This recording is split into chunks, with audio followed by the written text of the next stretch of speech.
کرنے کی فضیلت کو مختلف پیرائے میں بیان فرمایا ہے کہ وہ لوگ جو خوشحالی اور تنگ دستی ہر حال میں خرچ کرتے ہیں، غصہ پی جاتے ہیں، لوگوں کی غلطیوں کو معاف کرتے ہیں، تو اللہ کہتا ہے وہ محسنین ہیں۔ اللہ کے رسول صلی اللہ علیہ وسلم نے فتح مکہ کے اس موقع پر جہاں تمام سرغنہ قسم کے مجرم، کرمنلز اور کرپشن پسند لوگ سر جھکائے کھڑے تھے، آپ ہر ایک کو اس کی سزا دے سکتے تھے، اس سے اپنا بدلہ لے سکتے تھے، لیکن نبی صلی اللہ علیہ وسلم نے 8 لوگوں کے سوا پورے مکہ والوں کی جان بخشی فرما دی اور سب کو معاف کر دیا۔ اس لیے اگر اللہ کے یہاں متقین کی فہرست میں اپنا نام درج کرانا چاہتے ہو تو معاف کرنے کی خوبو پیدا کرو۔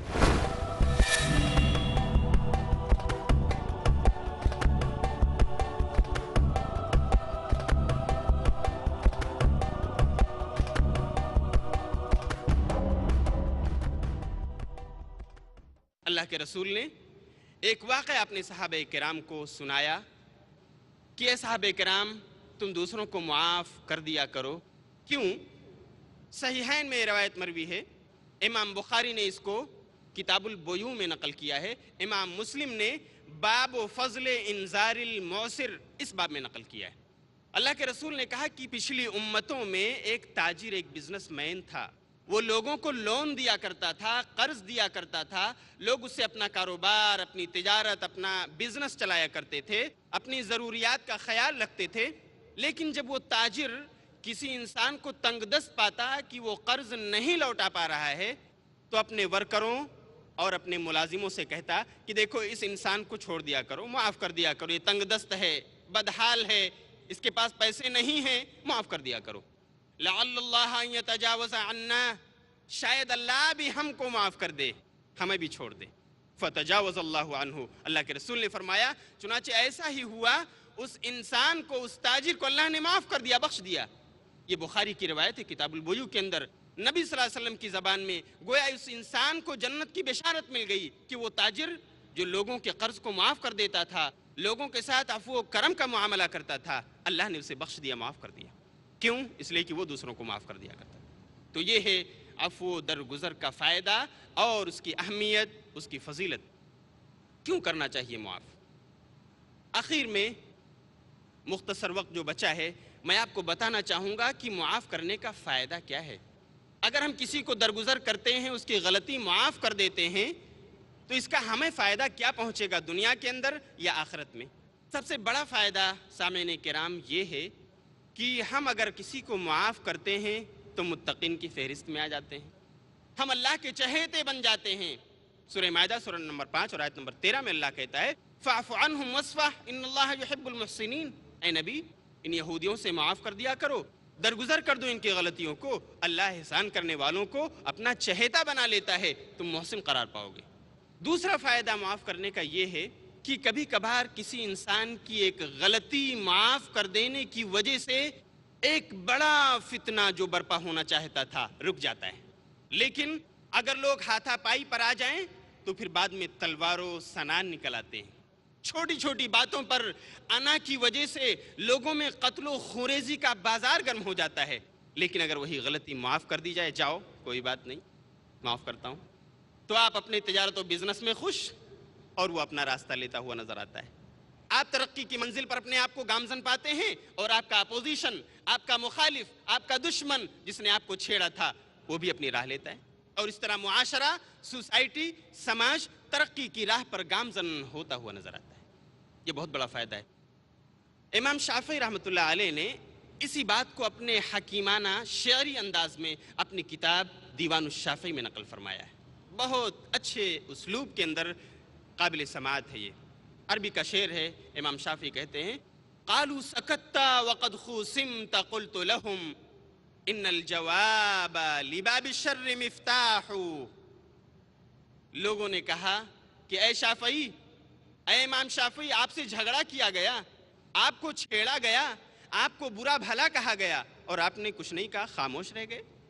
تو امام شافعی کہتے ہیں میں نے جواب دیا ان الجواب لباب الشر مفتاح، کہ شریروں کو، بے وقوفوں کو جواب دینا یہ برائی کا فتنے کا دروازہ کھولنا ہے، اس لیے میں خاموش رہا۔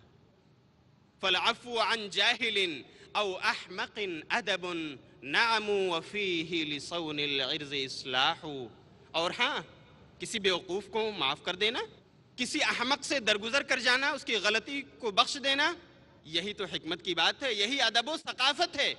ہاں، اور اسی میں تو عزت و آبرو کی حفاظت بھی ہے کہ السلام علیکم کہہ کے گزر جاؤ، کیونکہ اس بیوقوف کے پیچھے اگر پڑو گے، اس احمق کے منہ لگو گے تو یہ آپ کی عزت و آبرو کو بھی خاک میں ملا دے گا، اس لیے خاموش رہو، گزر جاؤ۔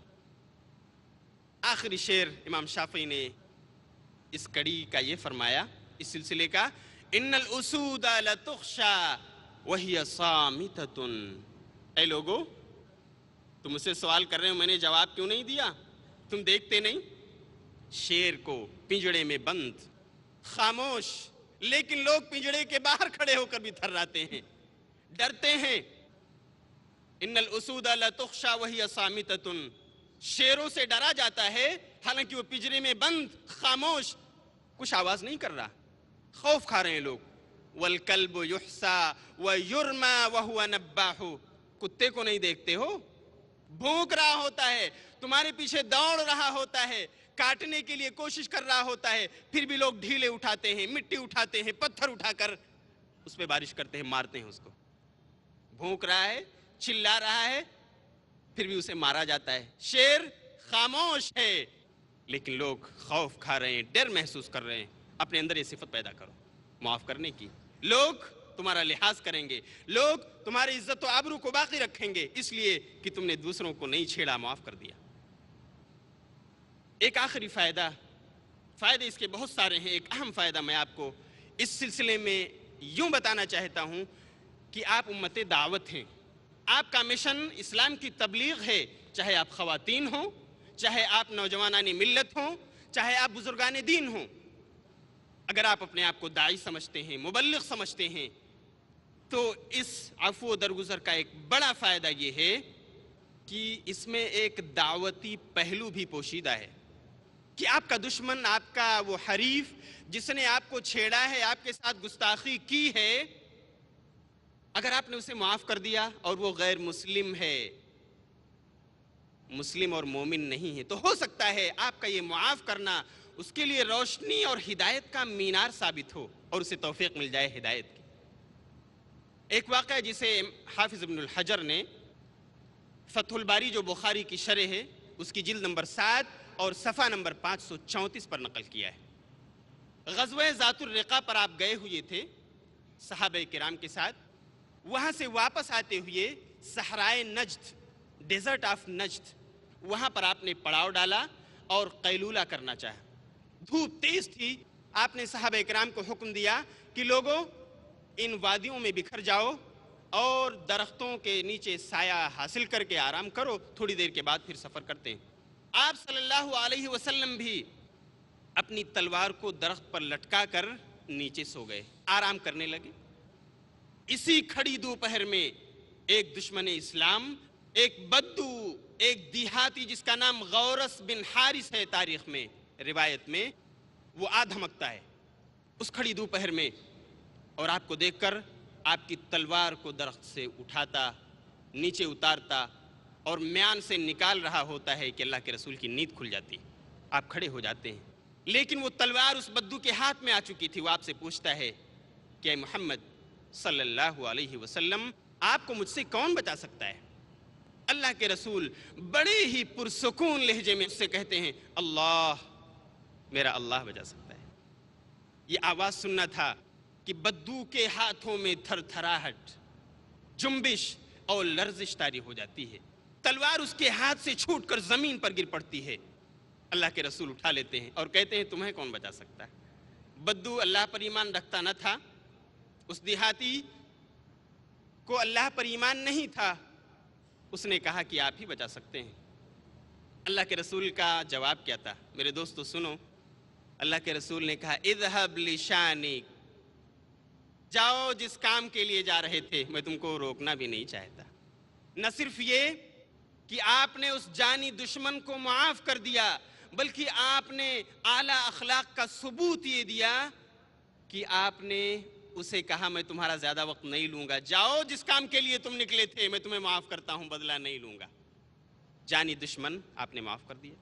چنانچہ ابن اسحاق کی روایت میں ہے ثم اسلم بعد، کچھ ہی دنوں کے بعد، کچھ وقفے کے بعد وہ دیہاتی اللہ کے رسول کے دربار میں حاضر ہوتا ہے اور کہتا ہے انت خیر منی یا محمد، او محمد یو آر بیٹر دین می، مجھ سے بہت اچھے ہو آپ اپنا ہاتھ بڑھاؤ، میں اسلام لانا چاہتا ہوں۔ ثم اسلم بعد، اس کے بعد وہ اسلام لے آیا۔ آپ نے دیکھا معزز سامعین کرام، خواتین اسلام، اللہ کے رسول نے اس غیر مسلم کو معاف کر دیا تھا، اس کے ساتھ عفو درگزر کا معاملہ کیا تھا، وہ متاثر ہو گیا اور بعد میں آپ کے ہاتھوں پر اسلام لے آیا۔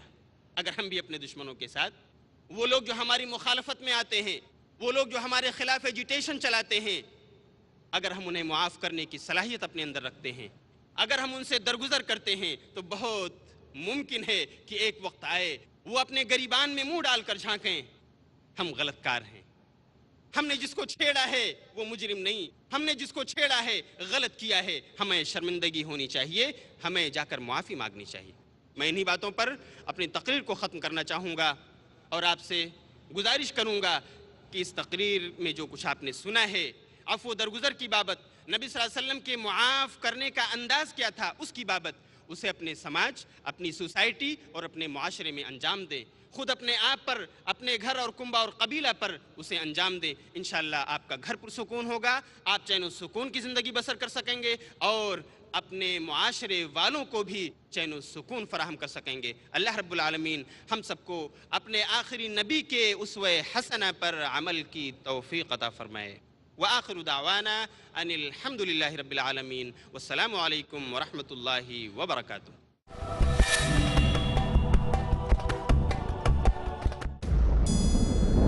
مسلمان ہے تو اٹھ خود کو نمازی کر لے، اپنے کردار سے اللہ کو راضی کر لے۔ عمل کیا جائے، نماز کو اہمیت دی جائے، زکوٰۃ ادا کیا جائے، روزے رکھے جائیں، اللہ نے مال دیا حج کے لیے جایا جائے، بات سے غیبت چغل خوری سے دور رہیں، پڑوسیوں کے حقوق ادا کریں، والدین کے حقوق ادا کریں، ساتھ سے سود نہ کھائیں، زنا نہ کریں، ناپ تول میں کمی نہ کریں، اپنے ہر عمل سے، عبادتوں کے اہتمام سے جو رسول اللہ کی اطاعت کرتا ہے حقیقی معنوں میں وہ اللہ کی اطاعت کرتا ہے، اللہ کی بات مانتا ہے۔ شیخ ثناء اللہ مدنی بتائیں گے عمل وہ جو ضروری ہے۔ ایسا ہی عمل سب سے اہم چیز ہے۔ آج ہم اور آپ صحیح فضیلت سے لا علم ہیں۔ بنائیے کامیاب اپنا مستقبل و حال، فضائل اعمال، ہر پیر شام 6:30 بجے اور دوبارہ صبح 9:30 بجے انڈیا میں پیس ٹی وی اردو پر۔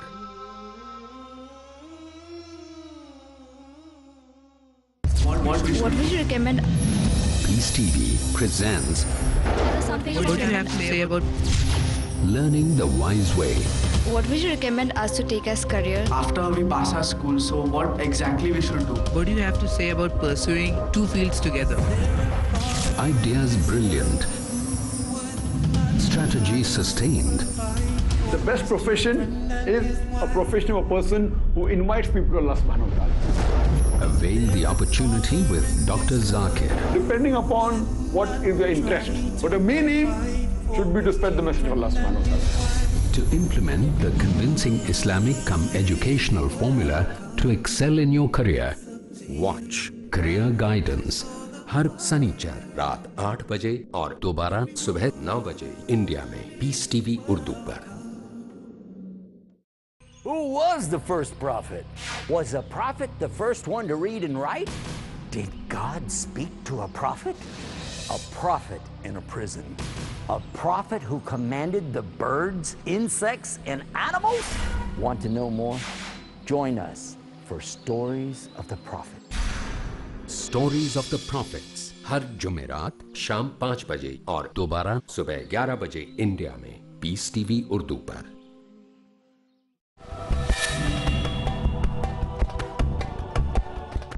شکراً، جزاکم اللہ۔ ہمارے فاضل مقرر جناب شمیم فوزی حفظہ اللہ نے آپ کے سامنے معافی کے تعلق سے بڑی اہم باتیں رکھی ہیں۔ آئیے آپ کے سوالات کی روشنی میں اس موضوع کو ہم اپنے فاضل مقرر سے مزید واضح کر لیں۔ فاضل مقرر، ہمارے سامنے 2 سوالات ہیں اس وقت اور نہایت اہم سوال ہیں۔ جناب اعجاز محمد صاحب نے ایک سوال کیا ہے۔ آپ کہتے ہیں کہ ہم مظلوم ہو کر ظالم کو معاف کرتے چلے جائیں تو ظالم کو شہ دینے کے مترادف ہوگا۔ کیا اس طرح ہم ظالم کو ظالم رہنے پر شیر نہیں بنا رہے ہیں؟ بھائی نے بہت اچھا سوال کیا ہے کہ اگر ہم سماج اور سوسائٹی کے کسی ظالم انسان کو معاف کر دیتے ہیں تو کیا ہم اس کو شہ نہیں دے رہے ہیں کہ وہ اپنے ظلم کو اور بڑھائے اور لوگوں پر بھی ظلم و زبردستی کے ہاتھ مارے؟ سوال بہت اچھا ہے اور مجھے اندازہ ہو رہا ہے کہ شاید وہ بھائی بہت ہی ستایا ہوا ہے۔ اللہ آپ کی مدد فرمائے۔ میرے بھائی، معاف کرنا یہ افضل کام ہے۔ شریعت نے اس بات کی اجازت دی ہے کہ آپ بدلہ لے سکتے ہیں۔ سورہ شورى سورت نمبر 42 اور آیت نمبر 39، 40 اور 41 میں اللہ رب العالمین ارشاد فرماتا ہے کہ وہ لوگ جو اپنے اوپر ظلم ہو جانے کے بعد برابر سرابر کا بدلہ لے لیتے ہیں تو وہ اچھے ہیں۔ وَجَزَاءُ سَيِّئَةٍ سَيِّئَةٌ مِثْلُهَا، اور برائی کا بدلہ اسی جیسی برائی ہے، اس میں کوئی حرج نہیں۔ فَمَنْ عَفَا وَأَصْلَحَ فَأَجْرُهُ عَلَى اللَّهِ، البتہ وہ لوگ جو معاف کر دیتے ہیں اور اصلاح کر لیتے ہیں تو ان کا اجر اللہ کے پاس ہے۔ وہ معاف کرنے کے اس کام پر اللہ سے ثواب کے مستحق ہوں گے۔ ان اللہ لا يحب الظالمین، اور دیکھو اللہ ظالموں کو نہیں پسند فرماتا۔ پھر اللہ کہتا ہے وَلَمَنِ انتصر بعد ظُلْمِهِ فَأُولَئِكَ مَا عَلَيْهِم مِّن سَبِيلٍ، البتہ وہ لوگ جو ظلم ہو جانے کے بعد برابر سرابر کا بدلہ لے لیں، ایک ہاتھ کسی نے مارا ہے تو بس ایک ہی لگائیں، تو انہیں کرٹیسائز نہیں کیا جا سکتا، ان پر الزام دھرنے کا کوئی راستہ نہیں۔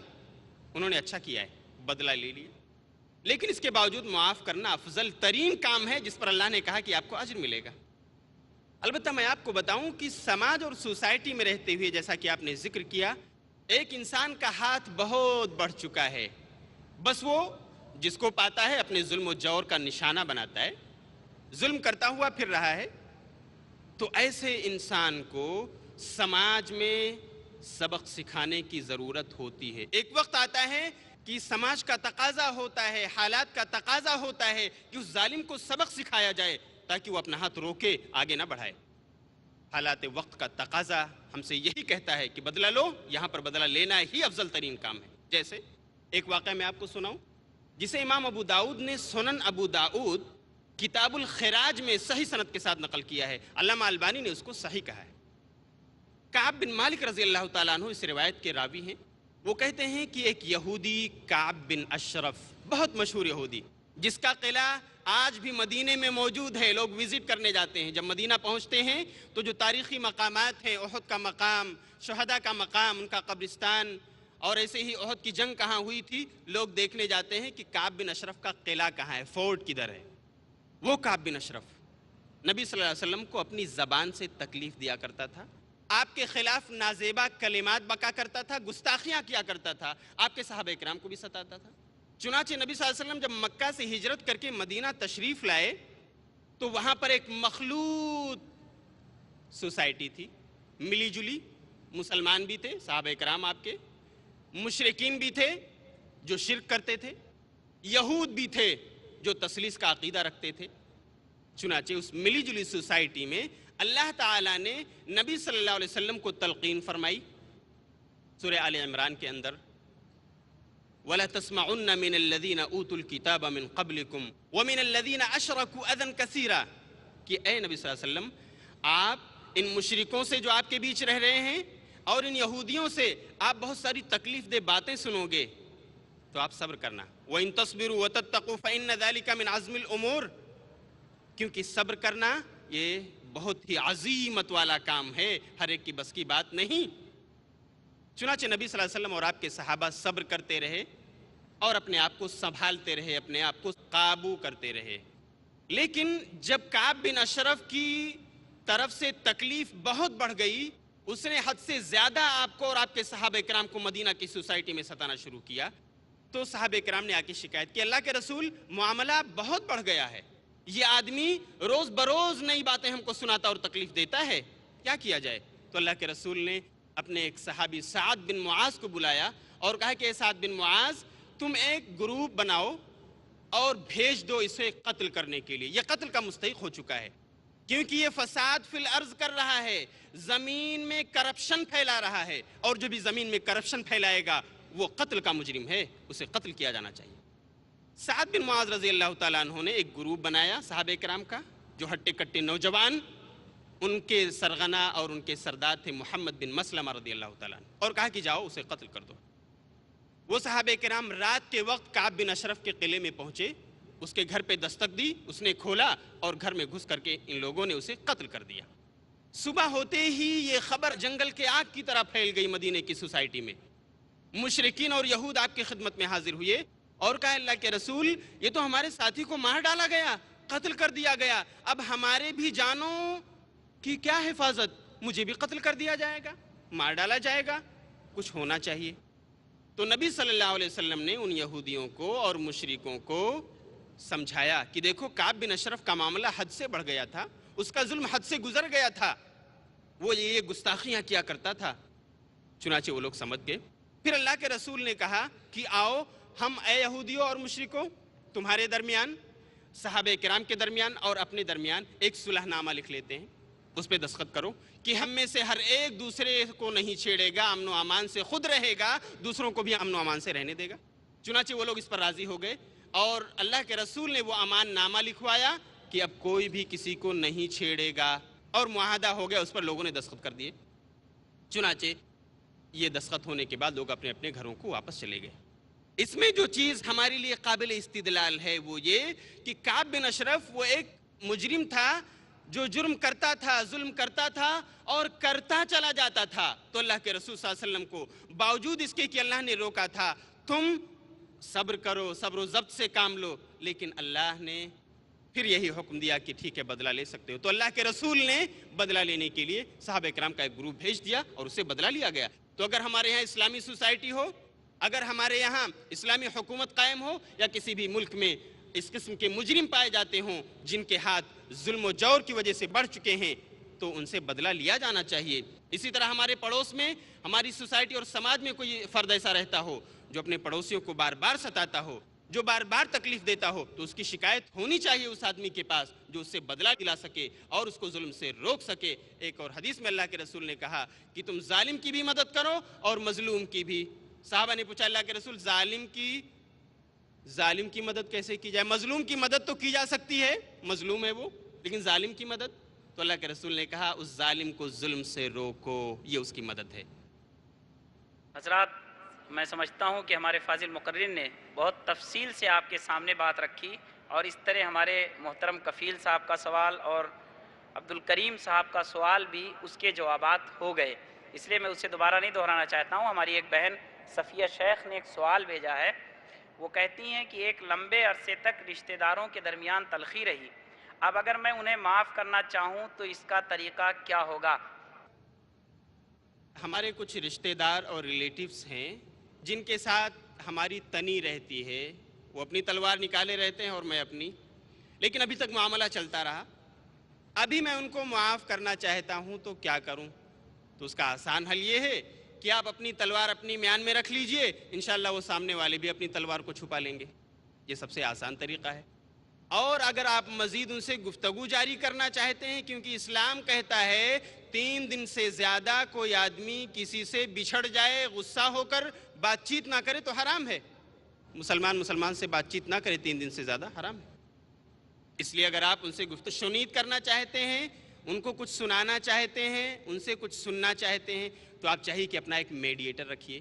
کوئی ایک ایسا آدمی منتخب کیجئے جو سوسائٹی اور سماج میں متفق علیہ مانا جاتا ہے, جس کو آپ کی اپوزیشن پارٹی بھی مانتی ہے اور آپ بھی جس کی عزت کرتے ہیں, اور اس آدمی کو بھیجئے کہ بھائی ہم ان سے صلح کرنا چاہتے ہیں, ہم یہ جو تلخیاں چل رہی تھیں, جو رسہ کشی تھی ہمارے درمیان, ہم صلح کرنا چاہتے ہیں. خواہ مخواہ کے لیے ایک دوسرے سے ناراض رہنا اور یوں ہی زندگی گزار دینا اچھا نہیں ہے. محبت کے بھی تو کچھ تقاضے ہیں, رشتہ داریاں بھی تو کچھ ہوتی ہیں, اور یہ پیغام دے کر آپ بھیجئے. انشاءاللہ امید ہے کہ وہ میڈیٹر، وہ آپ کا حکم اور وہ ثالث کی اکثریت اس امتحان میں بھی ناکام رہی. فَشَرِبُوا مِنْهُ إِلَّا قَلِيلًا مِّنْهُمْ، وہ سب کے سب پی لیے، بہت تھوڑے لوگ تھے جو اس سے پیے نہیں. تو لہٰذا اس قانون کو سمجھنے کی ضرورت ہے. ہم میں سے کتنے لوگ ہیں، ہر شخص کی زندگی میں ایسے مواقف آتے ہیں، ایسے موقع آتے ہیں جہاں اللہ تعالیٰ ہمارے اخلاق کو ٹیسٹ کرتا ہے، ہمارے تقوی کا امتحان لیتا ہے، ہمارے خوف الہی کا امتحان لیتا ہے، ہمارے ایمان اور یقین کی مضبوطی کا امتحان لیتا ہے. ایسی گھڑیوں میں ثابت قدم رہنا ہی کمال ہے.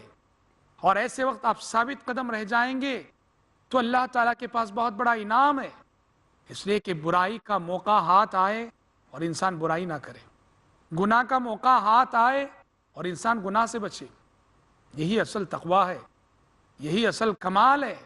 انسان صبح سے شام تک کہے میں مسجد میں بیٹھا ہوا تھا، ذکر کرتا رہا، نمازیں پڑھتا رہا، میری نگاہوں نے آج کسی کو غلط نظر سے نہیں دیکھا، میں نے آج کسی سے جھوٹ نہیں کہا.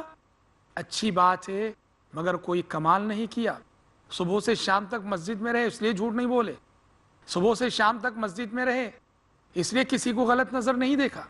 کمال یہ ہے کہ وہ صبح سے شام تک مارکیٹ جائے، بزنس کرے، کاروبار کرے اور شام کو کہے کہ آج الحمدللہ میں نے کسی سے جھوٹ نہیں کہا. واقعی یہ کمال ہے. کمال یہ نہیں کہ انسان کہے کہ میں مسجد میں بیٹھا رہا، کسی کو غلط نظر نہیں دیکھا. کمال یہ ہے کہ کالج میں پڑھ رہا ہے اور کہے کہ میں نے کسی کو غلط نظر نہیں دیکھا. یہ اللہ کے پاس قانون ہے.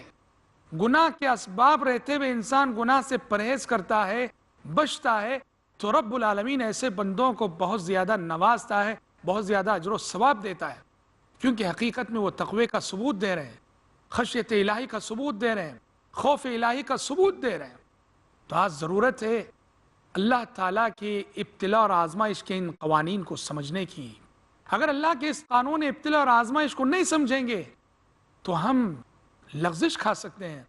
ہم دیکھتے ہیں بعض دیندار نمازی یہ شکایت کرتے ہیں کہ ہم دیندار ہیں، ہم نمازی ہیں، سب کچھ ہیں، اس کے باوجود کیا بات ہے کہ تجارت میں برکت نہیں ہو رہی ہے، مصیبتیں آ رہی ہیں، بیماریاں آ رہی ہیں. یہ اعتراض اس بات کی علامت ہے کہ اس شخص نے اللہ کے قانون ابتلاء اور آزمائش کو سمجھا نہیں ہے. اللہ زیادہ نمازیوں ہی کو آزمائے گا، دینداروں ہی کو آزمائے گا. اس لیے اس قانون کو سمجھنا بہت ضروری ہے تاکہ ہم کامیابی کے ساتھ اس امتحان اور اس ٹیسٹ کو پاس کر سکیں. دعا ہے رب العالمین سے اللہ تعالیٰ کہنے والے کو اور سننے والوں کو اس امتحان زندگی میں اور ہر آزمائش میں ثابت قدم رکھے، ایمان و یقین پر. اللہ کرے آمین. وآخر دعوانا ان الحمد للہ رب العالمین. هذا القرآن يوحدنا